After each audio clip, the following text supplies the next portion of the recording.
Hey everyone, welcome back to the Radical Care for Christian Counselors podcast. And I have a question for you. In your coaching, in your counseling, in your pastoral care, in your parenting, have you ever had things not go as planned? You're probably laughing, but we're talking about things that I've learned over the last couple of years doing mental health coaching, doing pastoral care work, doing freedom ministry, so many different things. And I wanted to put together a series about things that I've learned. And here we go. We are talking about what to do when things do not go as planned. To make sure you're in the right place, well, again, this is the Radical Care for Christian Counselors podcast. If you are a pastoral care leader, if you are a missionary, if you are in Christian counseling or any kind of one-on-one service where you are constantly pouring out to other people, and yes, parents are included in that, by the way. If you're in that kind of relationship and you feel sometimes isolated and even overwhelmed by all the pressures, well, this is a place where you can come kick your socks off, grab an iced tea, come and be seen and heard and understood, but also get the care that you need to really take the next steps and step out and thrive. Big thing that we talk about here is how to do small groups well, how to do transformational groups well, because when you can do this work in small groups, it eases the pressure off of you because you're not doing tons of one-on-ones, and the groups actually get to help each other out. So we talk a lot about that. We have a place for you to come and connect. And this podcast is a great place for you to get resources and connect and get to know a little bit more about me and get to know a little bit more about the community. So welcome. Again, we're continuing the series about some of the things that I've learned over the last couple years. And today it's all about what to do when things do not go as planned and some tools and tricks that I've learned over the years. And I'd love to hear back from you.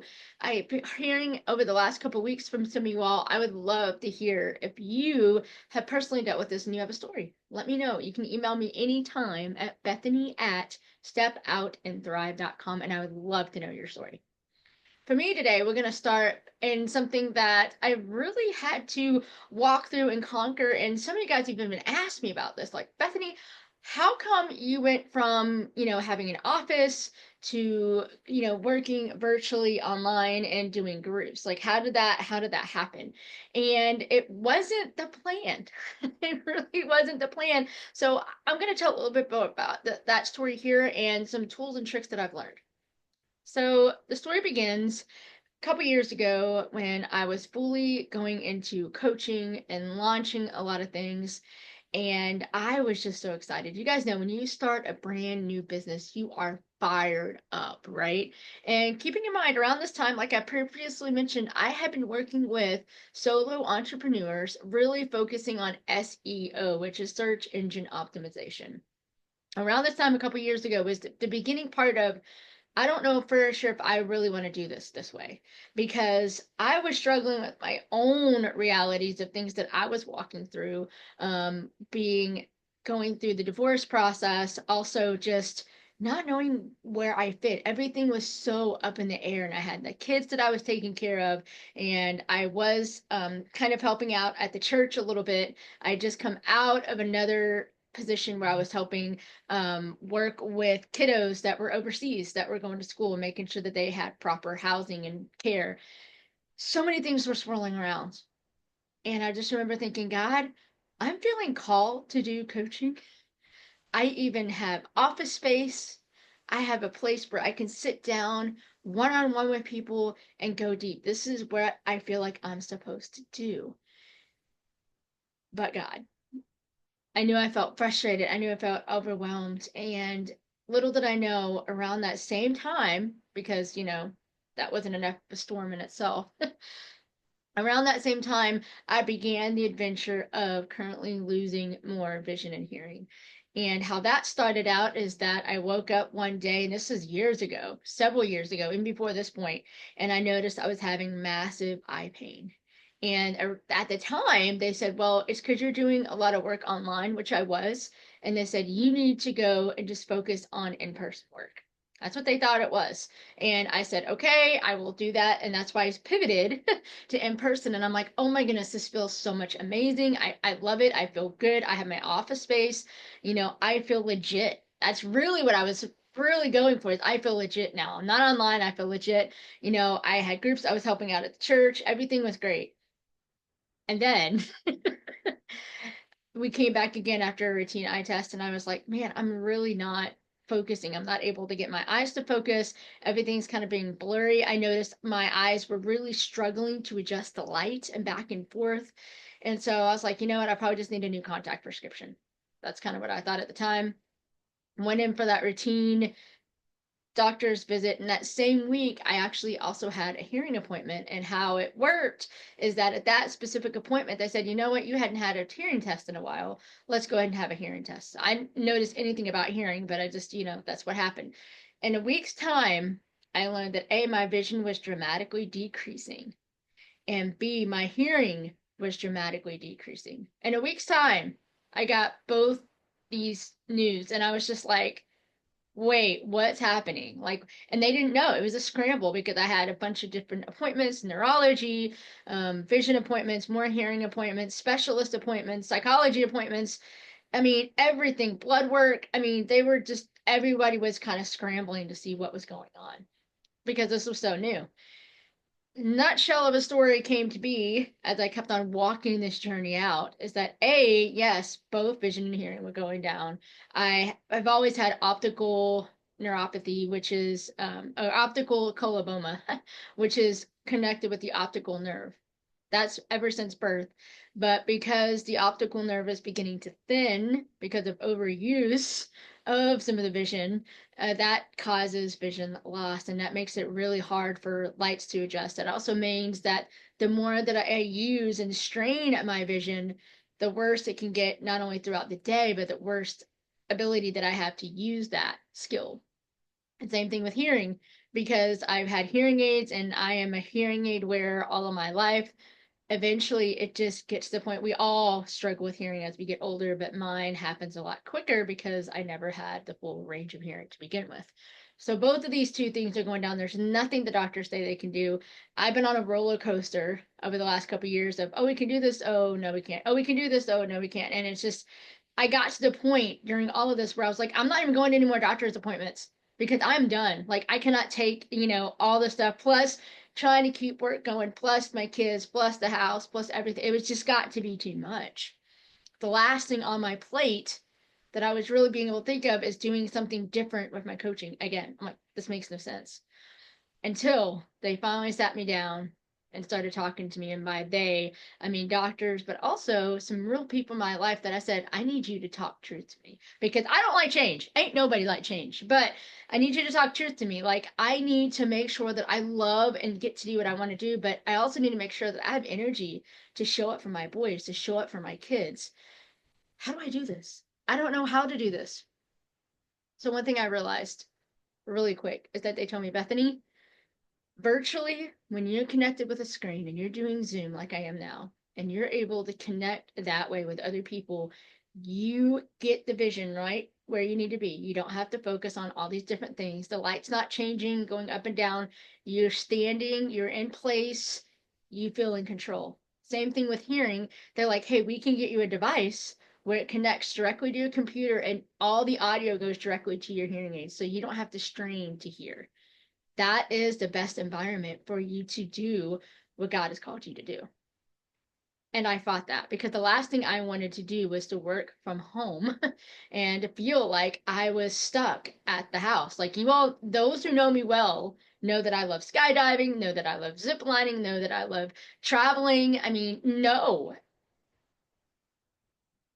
I had to sit there and really wrestle with God. If you're an amazing God, why are you changing this? Why? Why, when I finally have an office, are you going to take it away? Why, when I finally have clients that love meeting me and seeing me in person, are you going to take that away? Why, when I love what I got to do at the church, why are you taking that away? That makes no sense. And so I struggled, and it was about a year and a half struggle with me, knowing this in the back of my mind, going, God's going to do something. Like, I'm going to wake up one day and my vision, my hearing are all going to be taken, and it's not going to be, I mean, I'm going to be fine. I'm going to hear like normal. I'm going to see like normal. Everything's good again. And I had people praying for healing. So many things. I went to totally a lot of different doctors and specialists, and there were just so many things that I had tried, and medications, just so many things. Until one day I got to the point with my anger. I've talked about this in my previous podcast. Well, I went on a retreat and I was able to face my anger at what was going on. And I had to accept the reality of what was going on and that God was still good, even in the hearing loss, even in the vision loss, even in all the changes that were happening, that God was still good. But in order to do that, I really had to allow myself to get angry at God and get angry at where things were because I was holding it. Anytime we stuff things in and we hold it, it prevents us from really walking forward.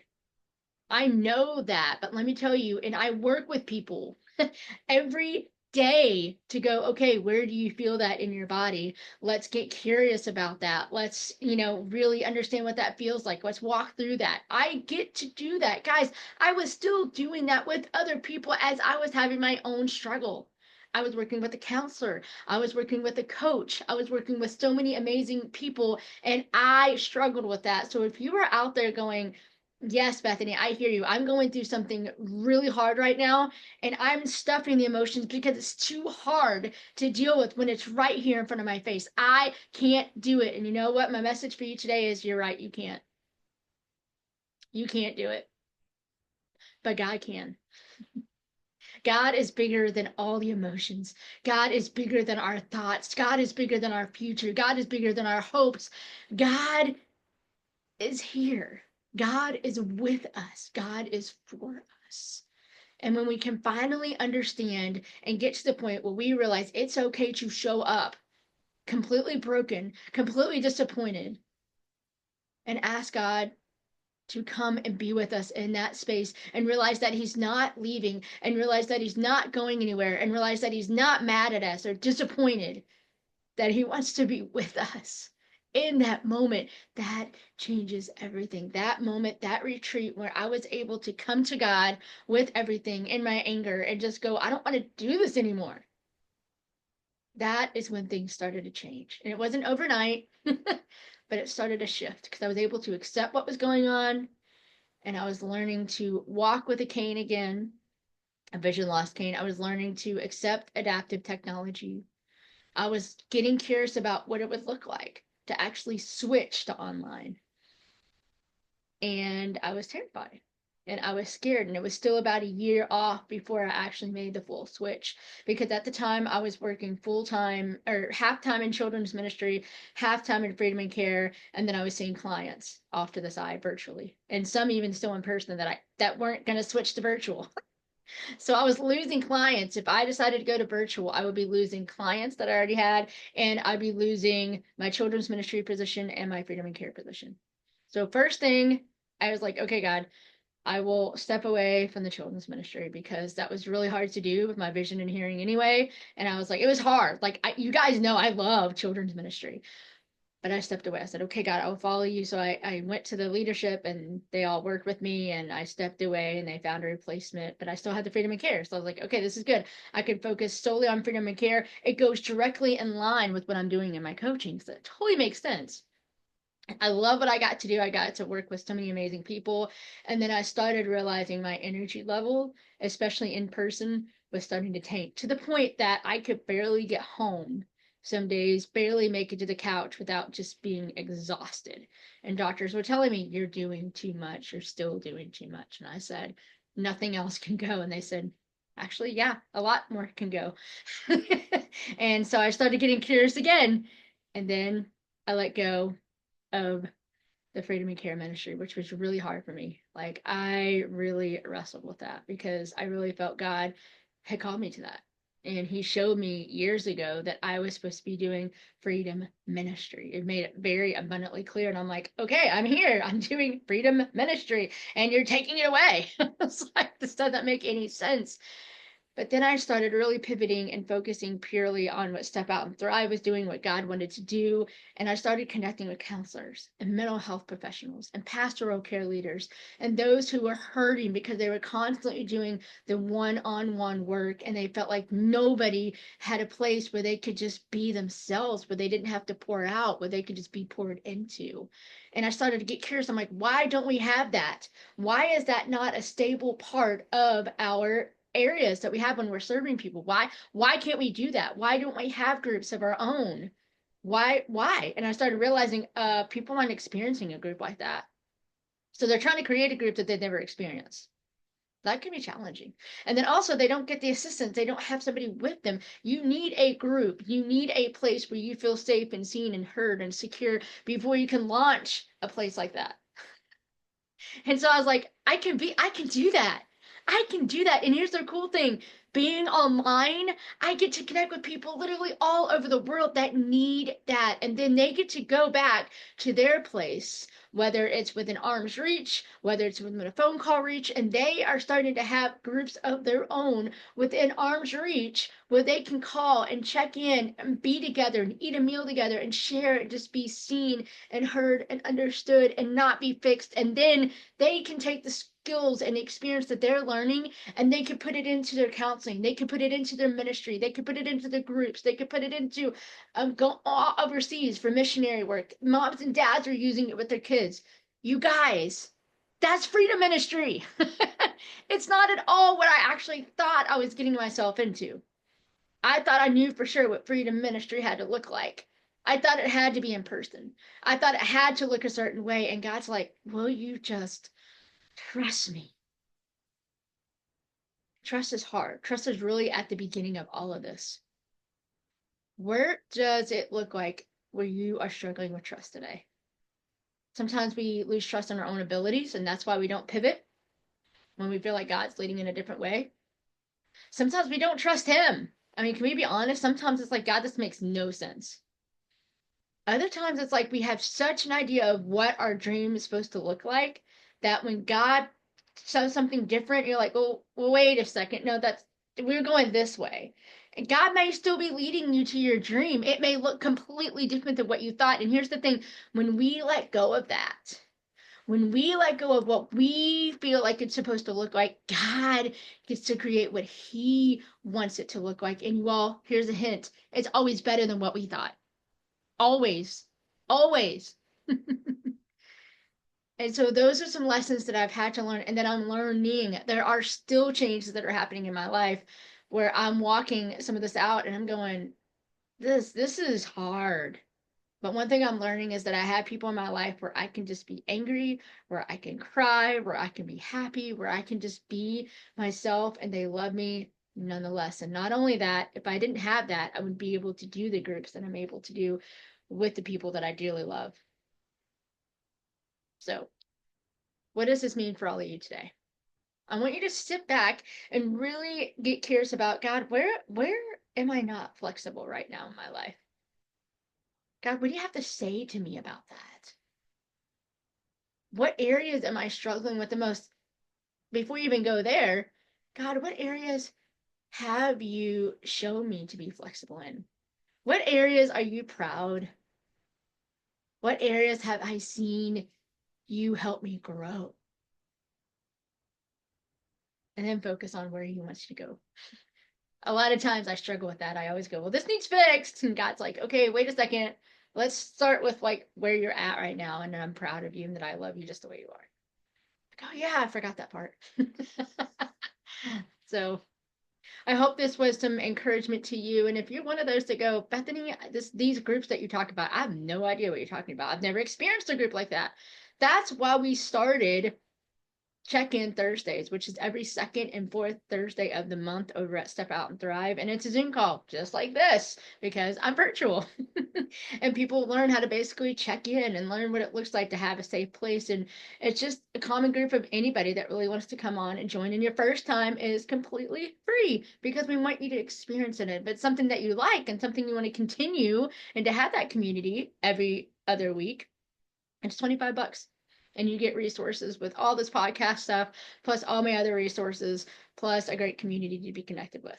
So, and we also have the tip community group, which is the next step up if you're really looking to get trained and really looking to launch groups with this, but you first got to experience it. And that's what we get to offer. So thanks for listening to the story. Thanks for learning with me about how to be flexible and how to walk with God even when our plans change, which they do a lot. All right. I can't wait to see you guys next week. And as always, go to bethanyboring.com to get more information on everything that we talked about today. And dare to do more than just survive. Step out and thrive. Have an amazing week, you guys. Bye.